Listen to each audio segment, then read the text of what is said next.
우리 할렐루야 찬양대 찬양을 들으니까 문득 주님의 말씀 하나가 떠오릅니다. 하나님께 나아가는 자가 꼭 기억해야 할 것이 두 가지가 있다라고 하시는데, 하나는 하나님이 살아계시다는 것, 그리고 하나님을 찾는 자들에게 반드시 상을 주신다는 것. 하나님께 나아가는 자는 그것을 알아야 하고 믿어야 한다 라고 일러주시는데, 우리 예수 앞에 나오면 찬양을 통해서 다시 한번 마음에 새기게 됩니다. 우리 백발은 인생의 면류관이라고 했는데, 우리 할렐루야 찬양 대원들은 이미 면류관을 받으신 분들이라는 생각도 갖게 됩니다. 언젠가 그 우스갯소리로 그 명품과 짝퉁을 구별하는 법을 말씀을 드린 적이 있습니다. 정말 요새는 짝퉁이 하도 진짜 같아가지고 정말 전문가도 구별하기가 어려운 그런 일들이 참 많죠. 이 진짜 명품하고 짝퉁을 구별하는 방법 중에 하나가 있다는데요. 비가 갑자기 쏟아질 때 들고 있는 백을 머리에 얹어서 비를 가리면 그거는 짝퉁이고, 갑자기 비가 올 때 그 백을 자기 품에다가 이렇게 감싸 안으면 그것은 정말 명품이라고 그럽니다. 제가 오늘 말씀을 나누기 전에 이 이야기를 하는 것은 요즘 어느 시대보다도 믿음을 지키기가 참 어렵다라는 생각이 듭니다. 특별히 우리 이 한국 사회가 분노를 조절하지 못해가지고요, 감정에 휩싸여서 살아갈 때가 참 많습니다. 그냥 내 감정을 내가 다스리지 못한 채 이렇게 살아갈 때가 많이 있는데, 우리들의 믿음이 내 감정에 휘둘리지 않았으면 좋겠습니다. 그냥 비가 오면 비를 가리는 그 가방은 아무리 명품처럼 보여도 그건 짝퉁이라고 판단할 수밖에 없는데, 우리들의 신앙이 내 감정을 이렇게 풀어내는 도구나 수단이 되지 않도록, 오히려 내 신앙이 내 감정을 다스리는데 쓰일 수 있도록 그렇게 우리의 마음을 잘 다스려야 되겠다 여겨집니다. 저는 이 한국 사회가, 우리 사회가 점점 분노 조절이 불가능한 사회로 빠져드는 것 같아서 크게 염려가 됩니다. 그리고 또 믿는 자들도 예외가 아니어서 더 큰 염려가 되는데요. 우리들의 신앙을 짝퉁 신앙으로 만들어선 안 될 터이고, 우리의 신앙이 감정에 휘둘리는 것이 아니라 믿음으로 감정을 다스리는 이것이 우리들의 믿음이 되어졌으면 좋겠습니다. 자, 오늘 이제 둘째 짐승에 관한 내용입니다. 자, 첫 번째 짐승은 바다에서 올라왔는데요. 두 번째 짐승은 땅에서 올라옵니다. 이 말은 우리들의 신앙을 어떻게 해서든지 허물어뜨리려고 하는 일들은 바다에서도 일어날 수 있고 땅에서도 일어날 수 있다라고 하는, 어느 곳에서나 우리들의 신앙을 이제 무너뜨리려고 하는 그런 일들은 존재한다라고 하는 걸 생각하게 됩니다. 그러니까 안전한 곳이 따로 없다, 늘 깨어 있는 것만이 우리의 최선이다라고 하는 것을 생각하게 하죠. 자, 우리는 바다에서 올라온 이 짐승이 적 그리스도를 나타내고 있다라고 하는 것을 지난 말씀을 통해서 생각을 했습니다. 자, 그러면 오늘 우리가 생각하려고 하는 땅에서 올라온 짐승은 무엇을 의미하고 있을까요? 땅에서 올라온 이 짐승은 거짓 선지자를 의미합니다. 거짓 선지자입니다. 그러니까 조금 거칠게 표현하면 가짜 목사입니다. 가짜 목회자이고 가짜 선교사이고 가짜 능력자를 나타내는 것이 땅에서 올라온 짐승이 보여주는 겁니다. 자, 그런 점에서 여러분들이 기억해도 좋겠다 싶은 표현이 한 가지 있는데요. 우리는 성삼위일체를 말하지 않습니까? 그래서 성부 하나님, 성자 예수 그리스도, 성령, 이렇게 우리는 삼위일체를 말하는데요. 불경한 삼위일체가 있습니다. 오늘 본문과 관련된 내용인데요. 불경한 삼위일체는 무엇을 말하냐 하면 용과 두 마리 짐승, 그러니까 용과 바다에서 올라온 적그리스도, 그리고 땅에서 올라온 두 번째 짐승인 거짓 선지자, 이 셋이 성삼위일체와 대조가 되는 불경한 삼위일체를 이루고 있는 겁니다. 성삼위일체 하나님께서 우리를 보호하시고 또 하나님의 뜻을 이루어 가시는 것처럼 이 불경한 삼위일체도요, 서로 힘을 합해 가지고 하나님의 거룩하심에 맞서는, 그리고 교회를 허물어뜨리려고 하고 믿는 자들을 넘어뜨리려고 하는 일들을 하고 있다라고 하는 것을 우리 계시록 13장은 생각을 하게 됩니다. 그러니까 우리를 도우시는 성삼위일체만 있는 것이 아니라 교회를 회방하고 믿는 자들을 넘어뜨리려고 하는 불경한 삼위일체도 존재한다. 이런 마음을 가지고 더욱 깨어 있어야 하겠습니다. 자, 11절 말씀부터 말씀을 한번 살펴보겠습니다. 나는 또 땅에서 다른 짐승 하나가 올라오는 것을 보았습니다. 그것은 어린 양처럼 뿔이 둘 있고 용처럼 말을 하였습니다. 자, 뿔이 둘이 있었다 이렇게 말합니다.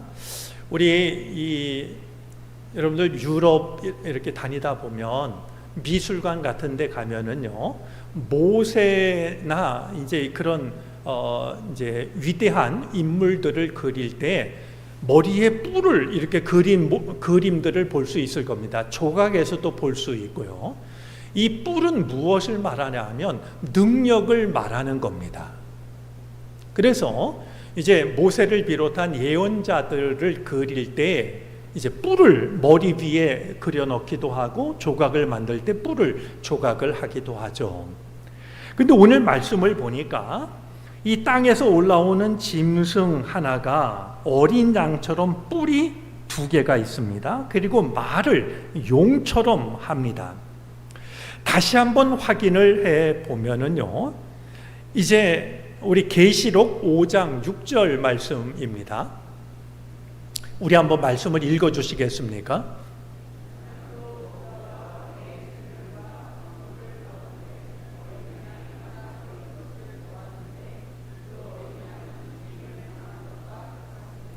그에게는 뿔 7과 눈 7이 있었는데 그 눈들은 온 땅에 보내심을 받은 하나님의 7 영이십니다.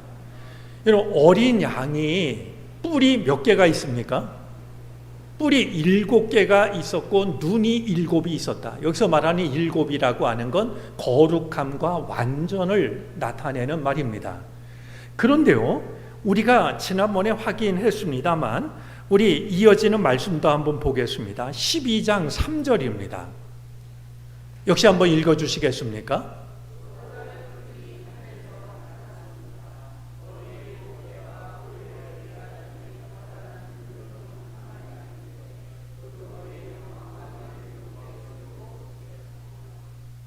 이 사탄이 말이죠, 어린 양 대신 예수 그리스도 뿔이 7개인데요 이 붉은 용은 뿔이 자그마치 몇 개냐 하면 10개입니다. 그러니까 자기가 훨씬 더 능력이 많은 것처럼 이 사탄은 속이는 자는 우리에게 다가오는 겁니다. 그러니까 이 많은 사람들이 신앙생활하다가 잘못된 믿음을 접해가지고 넘어지는 경우들을 보는데요. 그들이 대개 어디에 넘어지냐 하면 이 뿔 10개에 넘어집니다. 이분 정말 용하다. 뭐 이런 거 있지 않습니까? 그게 속임수라고 하는 것을 알지 못하고, 꾸며낸 능력이라는 걸 알지 못하고 그저 눈에 보는 뿔 10개만 보고서 말이죠, 넘어지는 거예요. 그런데 이제 이 땅에서 올라오는 짐승도 그 머리에 뿔을 하고 있는 것을 확인할 수가 있는 것이죠. 자, 그러니 이 큰 용이나 이 용이 일으켜 세우는 땅에서 올라오는 짐승이나 겉으로 보기에는 대단해 보이고 능력이 많아 보일지 몰라도 그들의 본질은 짐승이요, 거짓 선지자요, 악한 영이라고 하는 것을 분별할 수 있는 믿음이 우리에게 필요한 겁니다. 그들이 어떻게 자신을 꾸미든지 말이죠, 뿔을 10개를 달고 나오든 100개를 달고 나오든 말이죠, 그들의 정체는 악한 영이고, 그들의 정체는 짐승이고, 그들의 정체는 거짓 선지자라고 하는 것을 우리는 분별할 수 있어야 된다는 거예요.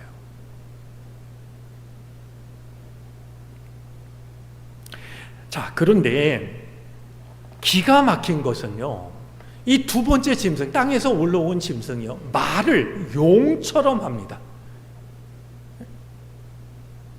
말을 얼마나 잘하는지 말이죠. 붉은 용, 사탄을 나타내는, 하나님과 사람들을 이간질하게 만드는 말이죠. 거짓말하는 그 말을 사람처럼 하는 게 아니라 용처럼 말해요. 굉장히 능력 있어 보이죠. 그럼 대개 보면 목소리도 말이죠, 이렇게 거룩한 척하고 말이죠, 뭐 자기가 대단한 것을 알고 있는 것처럼 이렇게 해가지고 그 말을 듣는 사람들을 주눅들게 만드는 일을 하고 있다는 거예요.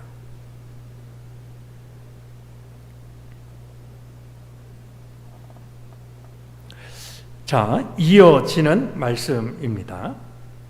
12절인데요. 이 짐승은 첫째 짐승이 가진 모든 권세를 그 첫째 짐승을 대신하여 행사하였습니다. 자, 여기서 대신하여라는 말은 우리 이전에 우리가 읽었던 성경에는 그 앞에서라고 번역한 단어입니다. 이게 무슨 뜻이냐 하면 그의 권위로 그를 위하여 그의 허락을 받아라는 뜻입니다. 그러니까 첫째 짐승과 둘째 짐승이 무관한 게 아니고요, 이 둘째 짐승이 어떤 일을 하는데 그는 그 능력을 누구로부터 받냐 하면 첫째 짐승으로부터 받는 거예요. 첫째 짐승이 누구라고 그랬어요? 적 그리스도입니다. 그러니까 이 거짓 선지자들이 자신의 그 가짜 능력을 누구로부터 받냐 하면 적 그리스도로부터 공급받는 거예요.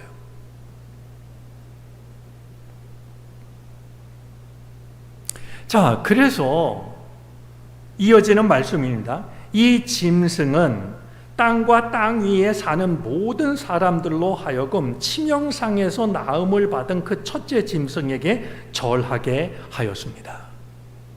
이 둘째 짐승, 거짓 선지자, 가짜 목사들이 하는 일이 뭐냐 하면 하나님을 경배하게 하는 게 아니라 첫째 짐승, 자기에게 능력을 준 저 그리스도를 경배하게 만들고 있다라고 하는 걸 확인할 수가 있게 됩니다.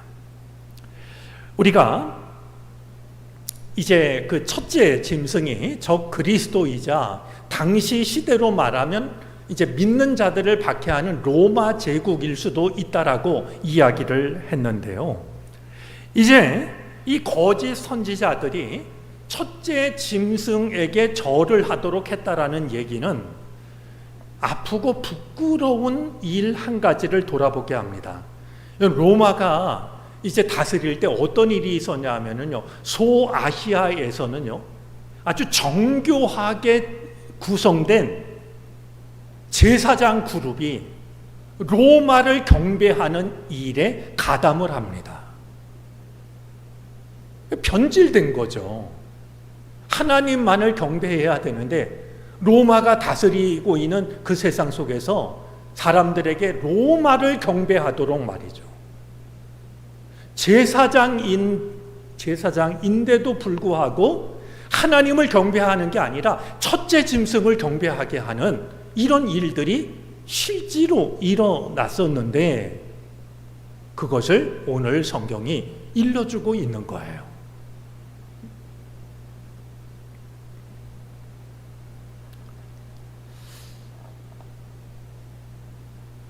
이어지는 말씀입니다.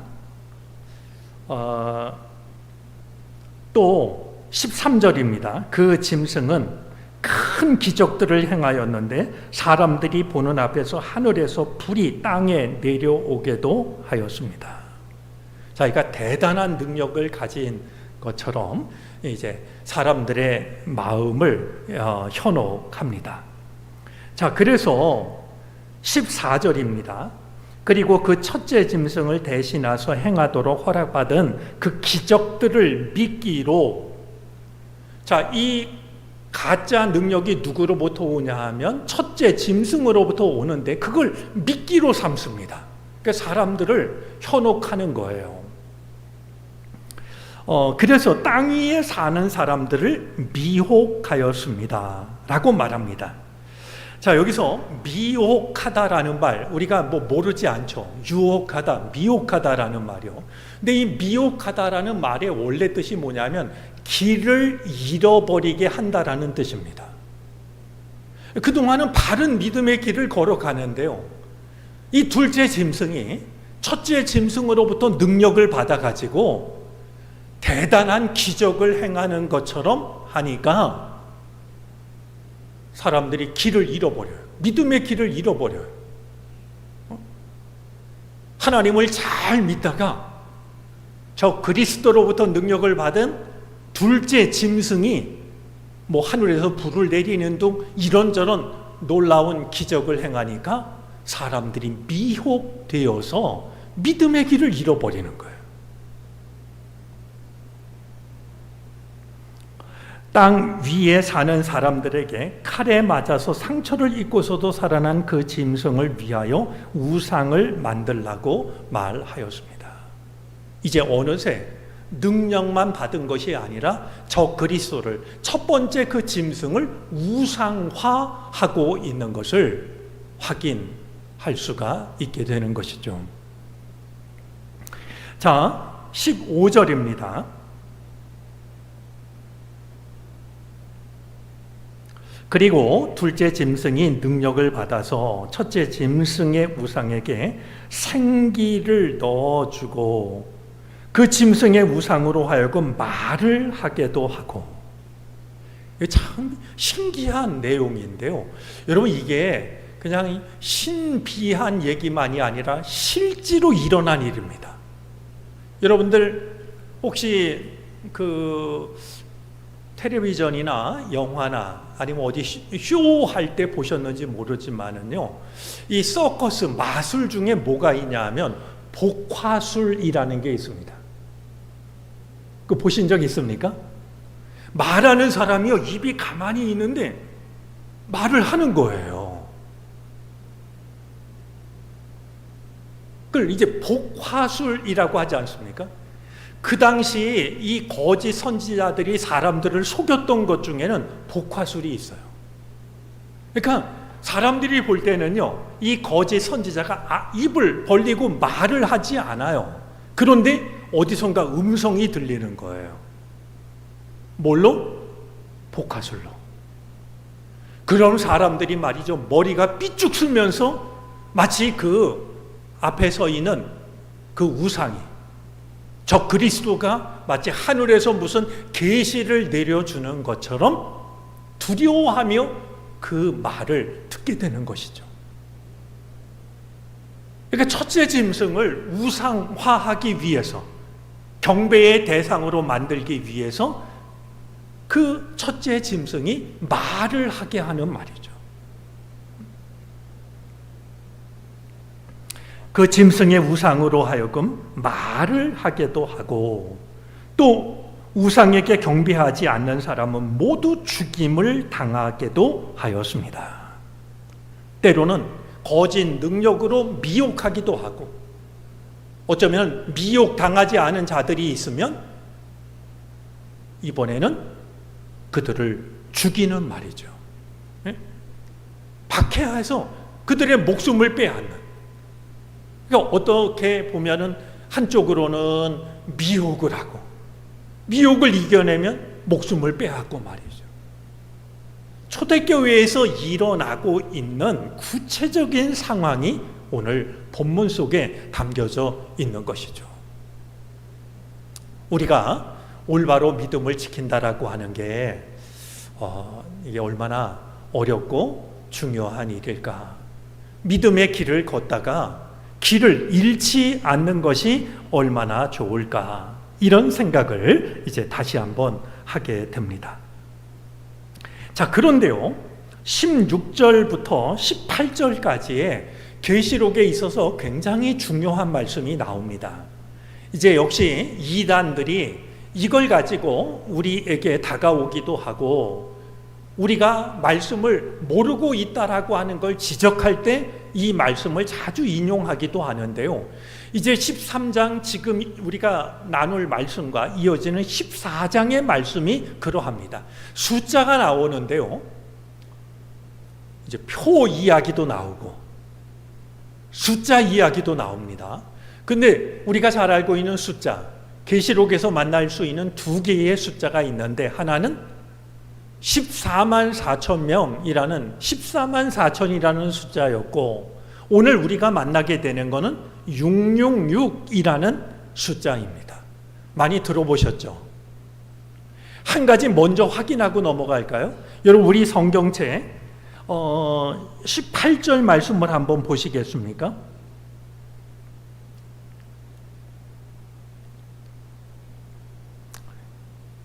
자, 이 18절 말씀, 저 화면을 보면 안 되고요, 성경책을 보시면 그 수는 666입니다 라고 할 때 666에 시옷이라고 하는 표시가 되어 있을 겁니다. 되어져 있죠? 저 밑에 가서 시옷을 찾아보니까 뭐라고 설명합니까? 다른 고대 사본들에는 616이라고 되어져 있다라는 설명이 있습니다. 자, 그러니까 우리가 너무나도 잘 알고 있는 666을 우리는 알고 있는데, 오래된 성경 중에 보면 666만 있는 게 아니라 616이라고 쓰여진 오래된 성경책들이 있다는 거예요. 이것은 왜 필요한지에 대해서는 잠시 뒤에 다시 한번 이야기를 하겠습니다. 자, 16절입니다.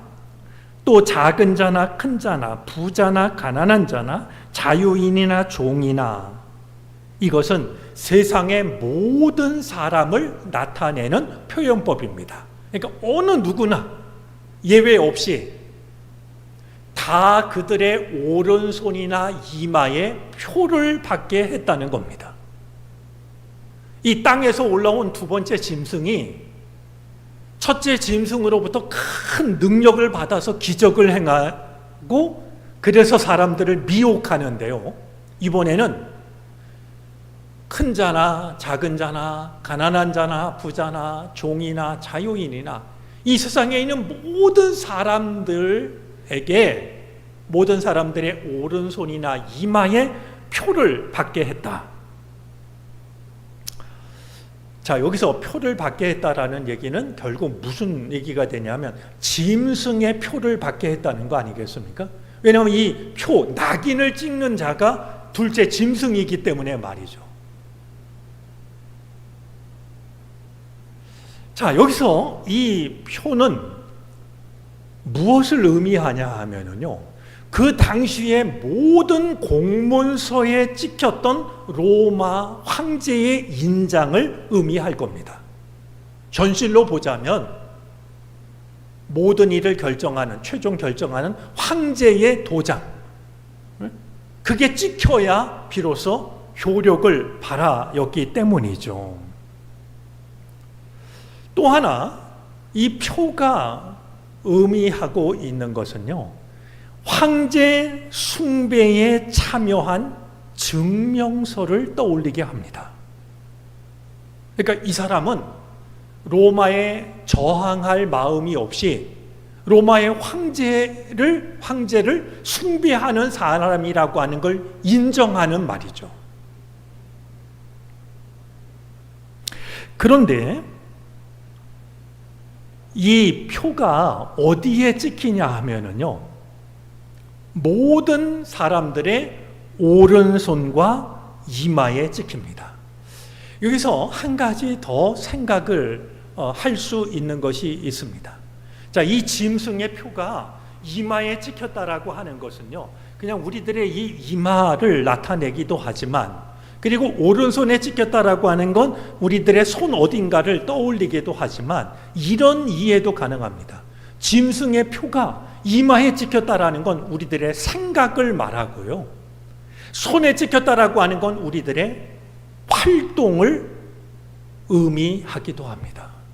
짐승의 표가 예를 들면 지금 우리 이마에 찍혀 있으면 다 확인이 되잖아요. 저 사람이 짐승의 표를 받은 사람인지 아닌지. 사탄은 그렇게 어리숙하지 않아요. 그러니까 어떻게 하냐 하면 그걸 우리 마음 속에, 생각 속에 짐승의 표를 찍기도 하고요, 우리가 살아가는 우리들의 행동 속에 짐승의 표를 찍기도 하는 거예요. 그러면 많은 사람들이 말이죠, 내 생각 속에 짐승의 표가 찍혔다는 것을 알지 못한 채 잘못된 것을 따라갑니다.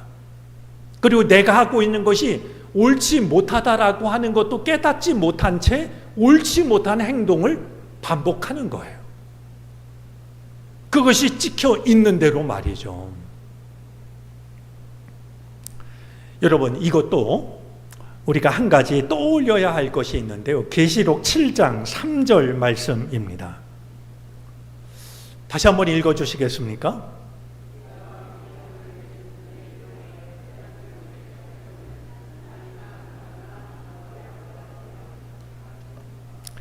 네, 사면에서 바람이 불어올 때 그 바람을 멈추게 하고 뭐라고 말하냐면, 하나님의 종들의 이마에 도장을 찍을 때까지는 해치지 말라라는 말씀이 7장에 나옵니다. 하나님께서 하나님의 거룩한 백성을 구별하기 위해서 이마에 도장을 찍으세요. 근데 이거를 누가 쫓아서 하냐 하면 거짓 선지자가 쫓아서 하는 거예요.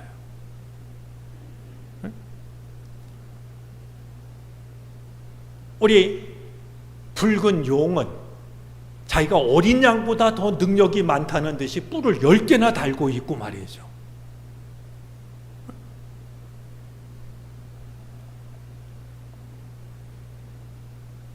그런 점에서 우리 이마에 어떤 표시가 있는 건 아니지만, 나는 하나님께서 거룩한 백성으로 인치심을 받은 사람인가, 아니면 나도 모르게 짐승의 표를 받고 그것이 이끄는 대로 살아가는, 또 손에도 있어가지고 그렇게 행동하는 그런 삶을 살고 있는 것은 아닐까를 우리는 돌아보아야 한다는 겁니다. 이마에 표가 없다고 안심할 것이 아니라, 나는 정말 주의 인치심을 받은 사람인지, 나도 모르게 짐승의 표를 받은 사람인지를 늘 분간해야 한다라는 겁니다. 자, 그런데요, 17절입니다. 누구든지 이 표를 가진 사람, 곧 그 짐승의 이름이나 그 이름을 나타내는 숫자로 표가 찍힌 사람이 아니면 아무도 팔거나 사거나 할 수 없게 하였습니다. 자, 이마나 이 손에 표를 받지 않은 사람은요, 어떤 것도 팔 수 없고 살 수가 없었다는 거예요. 이 말씀은 어떤 의미가 될까요? 로마 황제를 숭배하는 일에 참여하지 않으면 살아가기가 어려웠다는 거예요. 여러분, 우리가 살아가기 위해선 시장에 가서 장도 봐와야 되고, 옛날 같으면 직장이 있는 게 아니니까 내가 농사 지은 거를 갖다가 시장에 내다 팔아야 되고, 그래야 우리가 살아갈 수 있었던 거 아니겠습니까? 사거나 파는 일이 막히게 되면 살아가기가 정말 어려워집니다. 이 얘기는 로마 황제를 숭배하는 하나님 대신에 이 짐승들의 다스림을 받고 그 짐승들을 경배하지 않으면 살아가기가 매우 어려웠다라고 하는 것을 드러냅니다. 제가 오래전에 로마에 있는 교회에서 말씀을 전하고 그 목사님의 안내로 카타곰에 들어가 본 적이 있습니다. 지하 그러니까 믿는 자들이 로마의 박해를 피해 가지고 신앙을 지키기 위해서 땅 속으로 말이죠, 굴을 파고 숨어들었던 것 아닙니까? 참 그곳을 쭉 둘러보는데요, 정말 마음이 숙연해졌습니다. 그들은 밖으로 나가서 황제에게 절을 하면 편하게 살 수 있는데 그거 안 하려고 땅속으로 숨어들었고요.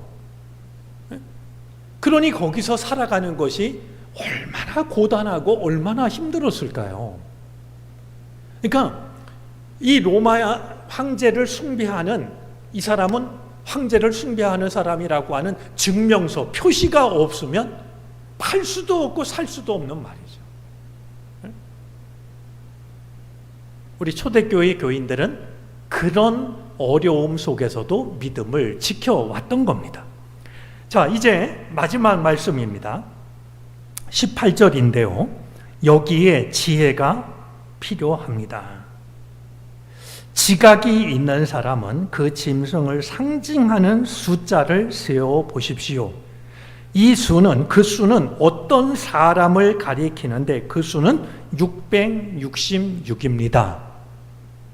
자, 아까 확인한 대로 우리가 666만 알고 있는데 옛날 성경 중에는 616이라고 숫자를 기록한 성경들도 있다. 그러면 이 666이 과연 뭘까? 생각나시는 거 있습니까? 바코드가 처음 나왔을 때 이게 666이라는 말이 참 많았습니다. 이제 바코드 이거 찍으면 이제 악한 영이 세상을 다스린다 그래가지고요, 바코드 찍는 마트에 가지 않는 이런 일들도 실제로 일어났던 일입니다. 그런가 하면 이 666을 두고서 이제 교황을 나타낸다라고 말하기도 했고요, 또 이 666을 가지고서 히틀러를 나타내는 것이다. 또 어떤 시대에는 유럽 10개 나라가 연합한 것이, 아까 우리 붉은 용이 머리가 뿔이 몇 개라고 그랬어요? 그래가지고 저 유럽이 10개 나라가 하나로 연합한 걸 두고서 그게 바로 666이라고 이렇게 이제 붉은 용이라고 이렇게 이해를 하기도 했었습니다. 그래가지고요, 어떤 주석가의 말에 의하면 지난 역사 속에서 이 짐승의 수와 연관된 인물들을 대라면 수백 명에 달한다. 그러니까 도대체 이 666이 누구냐를 두고서 지금까지 얘기해 온 걸 다 된다라고 하면 수백 명에 이를 정도라고 하는 거예요. 자, 그래서 오늘 성경은 이걸 함부로 판단하지 말라고, 지혜가 필요하다고, 그리고 지각이 있는 사람은 이 수를 잘 세워야 한다라고 말하고 있는 겁니다. 그러면 666은 무엇일까요? 오늘 성경은 이 666이 무엇인지를 기록으로 남길 수 없는 시대에 쓰여진 책입니다. 그러니까 이 666이 뭔지를 지혜 있는 사람, 지각이 있는 사람은 알아차릴 터이지만 그러지 못한 사람은 알 수가 없는 누군가의 이름입니다. 자, 그러면 이 666이 말하고 있는 것은 무엇일까요?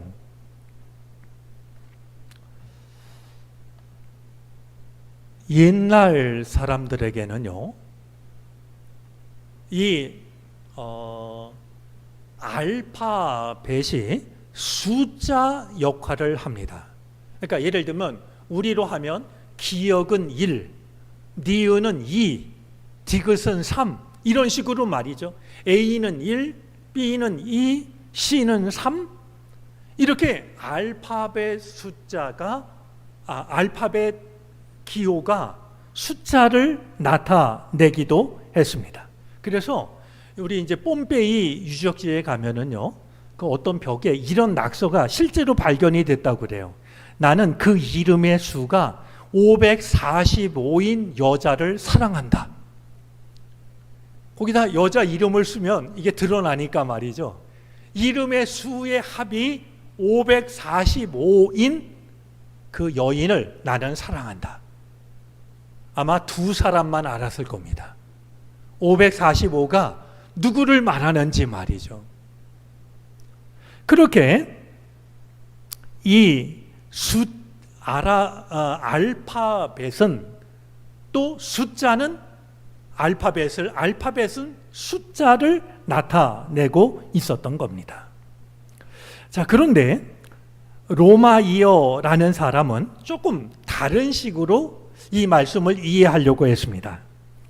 666은 어떤 숫자냐면요, 1부터 36까지를 다 합하면 666이 되는데요, 이 36은 어디서 오냐 하면 1부터 8까지 합한 숫자가 됩니다.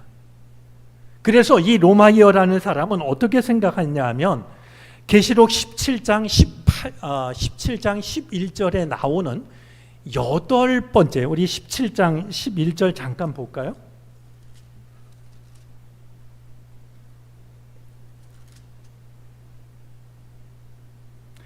여덟 번째 짐승이 나오는데요, 바로 계시록 17장에서 말하고 있는 여덟 번째 짐승을 이 666이 가리키는 거 아니냐.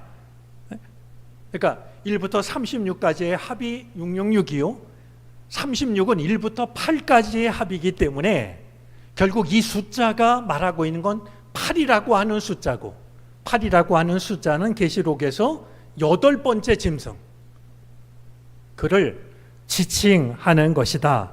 이렇게 이제 생각을 했던 것입니다.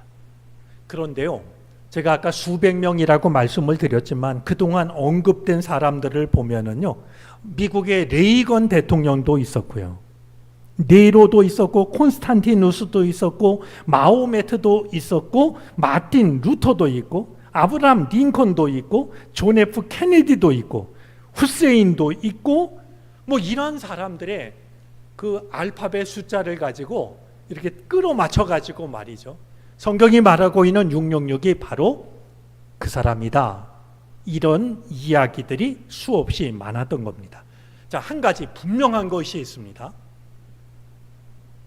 오늘 우리는 이 666이 누구를 말하는지 정확히 알 수가 없습니다. 그러나 그 당시에 이 성경을 읽는 사람들은 너무나도 잘 알았을 겁니다. 그러니까 나는 그 수가 545인 여자를 사랑한다라고 했을 때 이 남녀는 서로의 마음을 확인할 수 있었던 것처럼 성경에서 666이라고 이야기를 했을 때 초대교회 교인들은 이 666이 누구를 말하는지를 정확히 알고 있었을 거라는 거예요. 우리는 짐작을 할 뿐이지만 말이죠. 그래서 이제 이레니우스라는 교부가 이런 말을 합니다.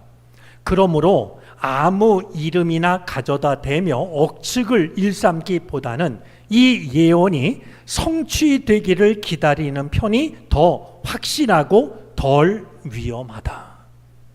이게 도대체 이 666이 어떻게 나타나는지를 깨어서 분별하는 것이 우리한테 필요하지, 이 666이 누구냐를 알아맞추는 것이 유익한 것이 아니다라고 가르쳐 주고 있습니다.